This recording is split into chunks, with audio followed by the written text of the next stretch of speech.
मनसे अध्यक्ष राज ठाकरे लोकसभेच्या निवडणुकीच्या तयारीसाठी लागलेत। आज दहिसर, बोरिवली, मागाठाणे, कांदिवली पूर्व, मालाड येथील कार्यालय यांना ते भेटी देणार आहेत। भेटी दरम्यान पदाधिकारी आणि स्थानिक नागरिकांसोबत ते संवाद सुद्धा साधणार आहेत।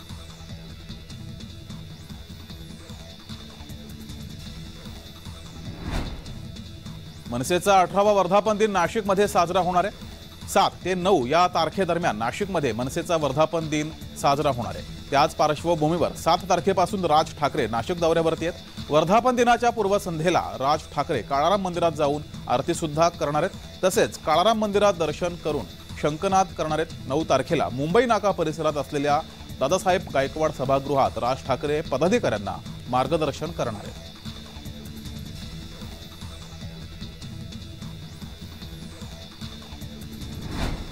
धुळे लोकसभा निवडणुकीच्या पार्श्वभूमीवर प्रशासनाची तयारी सुरू झाली आहे। मतदान केंद्राची पाहणी, ईव्हीएम तपासणी तसेच आढावा बैठक घेत निवडणूक तयारी जोरात सुरू झाली आहे। जिल्हाधिकारी कार्यालयात प्रशासनाच्या वतीने लोकसभेच्या निवडणुकीचा आढावा घेतला गेला। कायदा सुव्यवस्थेच्या संदर्भात पोलीस अधिकारी आणि कर्मचाऱ्यांची बैठक संपन्न झाली। बैठकीला जिल्हाभरातून निवडणूक कर्मचारी तसेच पोलीस अधिकारी उपस्थित होते।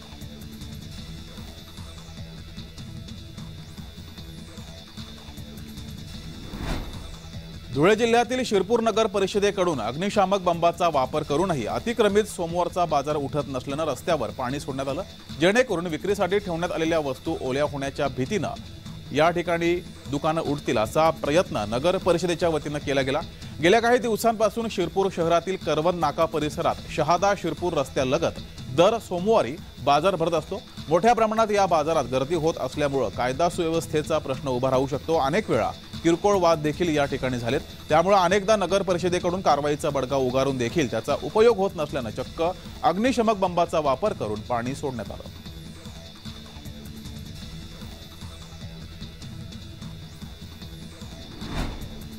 राज्यात 17,000 पोलिसांच्या भरती प्रक्रियेला आजपासून सुरुवात झाली आहे। मुंबईमध्ये 3,500 पोलिसांची भरती केली जाणार आहे। महाराष्ट्र पोलिसांच्या संकेतस्थळावर पोलीस भरतीची माहिती उपलब्ध असेल।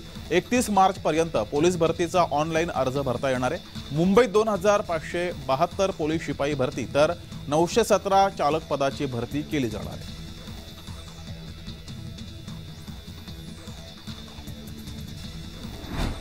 शरद पवार येत्या 13 तारखेला नाशिकमध्ये तुतारी फुंकणार आहेत। आगामी लोकसभा निवडणुकांच्या पार्श्वभूमीवर दिंडोरी लोकसभा मतदारसंघात पहिली सभा घेणार आहेत। निफाडमध्ये पहिली सभा घेत शरद पवार प्रचाराचा नारळ फोडणार आहेत। छगन भुजबळ यांचा मतदारसंघ देखील याच दिंडोरी लोकसभा मतदारसंघात येतो।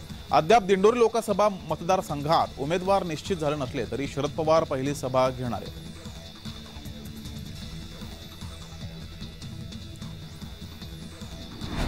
उपमुख्यमंत्री अजित पवार यांचे पुतणे युगेंद्र पवार हे मंगळवारी बारामती दौऱ्यावरती आहेत। त्यांनी काका अजित पवार यांच्याशी फारकत घेत आजोबा शरद पवार आणि आत्या सुप्रिया सुळे यांची साथ धरली आहे। युगेंद्र पवार यांनी काकाची साथ सोडत सुप्रिया सुळे यांच्या प्रचारासाठी मैदानात उडी घेतली आहे। युगेंद्र पवार हे मंगळवारी बारामती तालुक्यातील 13 गावांचा दौरा करणार असून नागरिकांच्या गाठी भेटी घेत संवाद साधणार आहेत।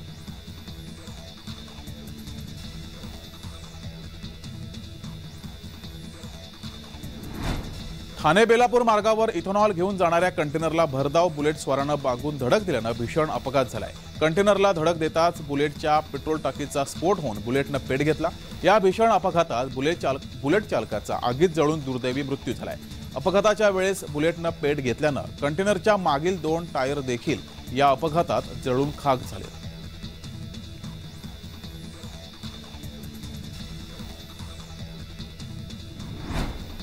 केंद्रीय गृहमंत्री अमित शहा यांचं आज छत्रपती संभाजीनगर येथे विमानतळावर त्यांचं आगमन झालं। त्यावेळेस त्यांचं या विमानतळावर स्वागत केलं गेलं। राज्याचे उपमुख्यमंत्री देवेंद्र फडणवीस, केंद्रीय रेल्वे राज्यमंत्री रावसाहेब दानवे, वित्त राज्यमंत्री डॉक्टर भागवत कराड, भाजपा प्रदेशाध्यक्ष चंद्रशेखर बावनकुळे, डॉक्टर सुभाष भामरे, गृहनिर्माण मंत्री अतुल सावे तसेच प्रशासनातील वरिष्ठ अधिकारी यावेळेस उपस्थित होते।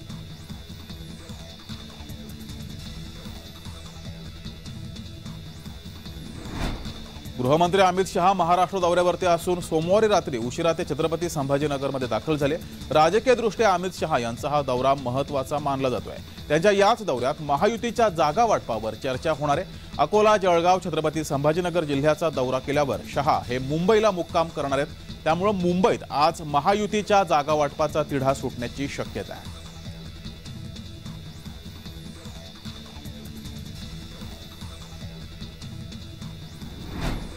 केंद्रीय गृहमंत्री अमित शहा हे लोकसभेच्या तयारीचा आढावा घेण्यासाठी अकोला येथे येणार आहेत। त्यांच्या स्वागतासाठी ठिकठिकाणी बॅनर लावले गेले, त्यातील काही बॅनर हे फाडले गेलेत। ते बॅनर नेमके कोणी फाडले हे मात्र कळू शकलं नाहीये। अमित शहांच्या स्वागतासाठी लावलेले बॅनर फाडल्याने नवीन वाद होण्याची शक्यता वर्तवली जाते आहे।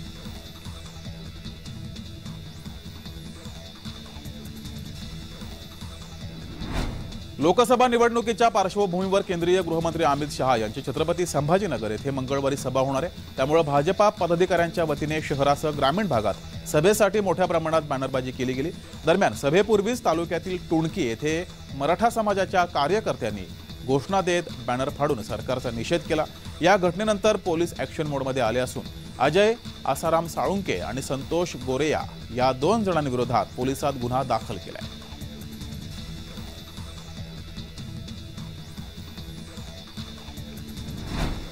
अकोला जिल्ह्यातील बाळापूर पातूर या रस्त्यावर अपघात झाला। मिळालेल्या माहितीनुसार 2 मोटारसायकलमध्ये समोरासमोर धडक होऊन दोन्ही दुचाकी स्वार खाली कोसळले। त्यानंतर पाठीमागून येणाऱ्या कंटेनरनं तिघांना चिरडले। या अपघातात 3 जणांचा जागीच मृत्यू झालाय, तर तिघांना तातडीनं शासकीय रुग्णालयात उपचारासाठी दाखल केलंय।